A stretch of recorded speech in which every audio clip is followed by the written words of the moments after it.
Sobrang tataas ng mga palay. 5'7" ako pero yung mga bunga niya kapantay ko na. Taas pa nga sa akin yung mga dahon yung iba diba? Ito yung talagang traditional rice. Heirloom rice, upland rice. Diba? Ito yung lubang variety. Ganda punta tayo sa gitna. Teka, hindi na ako makita.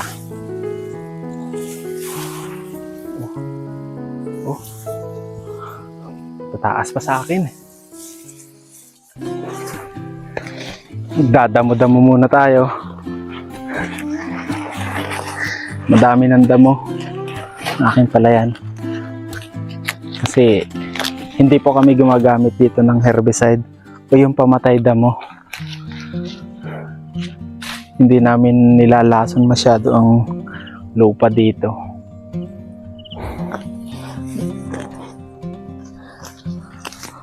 Bali yung ginagawa kong ito yung tinatawag na seed savings. At ito, pa-4 na taon ko na itong ginagawa. Ang ginagawa ko, every year, naghahanap ako ng mga paray mangyan, yung mga variety ng mga palay ng mangyan sa mga matatanda, mga malalayong lugar. Tapos binibili ko at itinatanim ko dito kasi gusto kong paramihin uli. Gusto ko siyang i-preserve. Gusto kong i-preserve uli ang mga variety ng palay ng mangyan. At may nakapansin din sa akin, tinatanong ako kung bakit ko daw ginagawa ito. Bakit ko daw kailangan mag seed savings? Marami naman tayong buto na mabibili sa mga tindahan. Marami naman daw tayong mga pananim na buto, mapapalay man o iba. Bakit daw kailangan pa ng seed savings? Ang sabi ko naman sa kanya, mas gusto ko yung ganitong palay kasi ito yung pangapalay na kasama sa aming tradisyon, sa kultura bilang isang mangyan. Kaya, at isa pa, yung mga palay na ganito, mga heirloom rice, napakataas ng nito, ng nutrients na naibibigay sa ating katawan.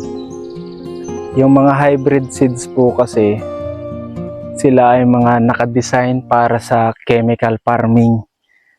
Usually, pag magtatanim ka ng hybrid seeds, mula sa simula, kailangan mo ng mga fertilizer. Halos 3 apply ka ng fertilizer hanggang sa magbunga. Pero ito, wala pong fertilizer ito. Kumbaga, yung variety kasi ng palay na ito, naka-design talaga siya sa mga ganito. Na kahit walang masyadong fertilizer, kayang mag-survive. Kahit mahaba ang tag-init, kaya niyang mag-survive. Ito nga madamo, pero kaya niyang makipagsabayan sa mga damo. At isa pa, yung mga nutrients ng hybrid seeds ay hindi na ganun kadami kumpara sa mga ganitong klaseng palay. Maraming documentary na mapapanood sa YouTube na nawawala na ang nutrients ng mga kinakain halos natin ngayon. Marami po yan sa YouTube na mapapanood natin ng mga documentary.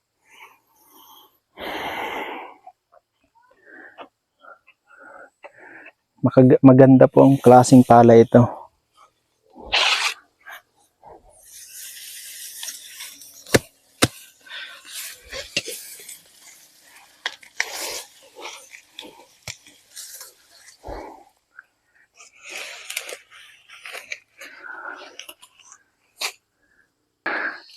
Dito naman sa taas, yung klase ng palay na itinanim ko ay yung hinumay. Heirloom rice din variety, maliliit lang siya pero pagka sinaing mo, sobrang bango. Ang bango talaga niya. sobrang bango ng palay na ito na nandito ngayon. Basta ito ay 8 variety na iniipon ko. Sa amin sa Kamangyanan, madami kaming klase ng palay, pero nawawala na siya, unti-unti nawawala na siya. Kaya itong ginagawa ko, gusto kong i-preserve para hindi mawala yung mga palay namin. Kasi parte ito ng aming tradition.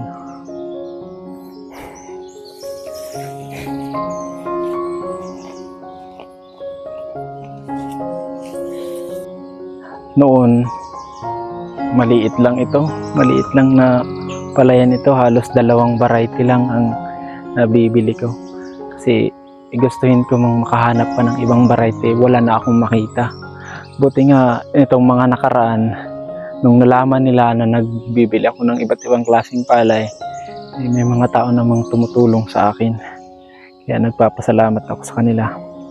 Kasi gusto rin nila na yung mga palay naming mga mangyan ay ma-preserve din.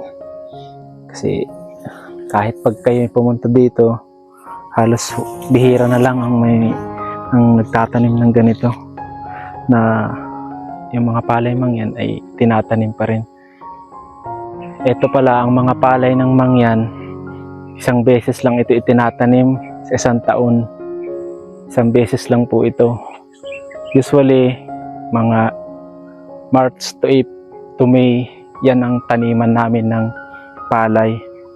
Kasi mga palay na ito, puro sahod ulan lang. Pag sobra naman sa tubig, parang namamatay din yung iba, hindi gaanong lumalaki. Pero kahit mainit ang panahon, kaya nitong mag-survive. Napaka-tibay nito sa init, kahit mainit ang panahon.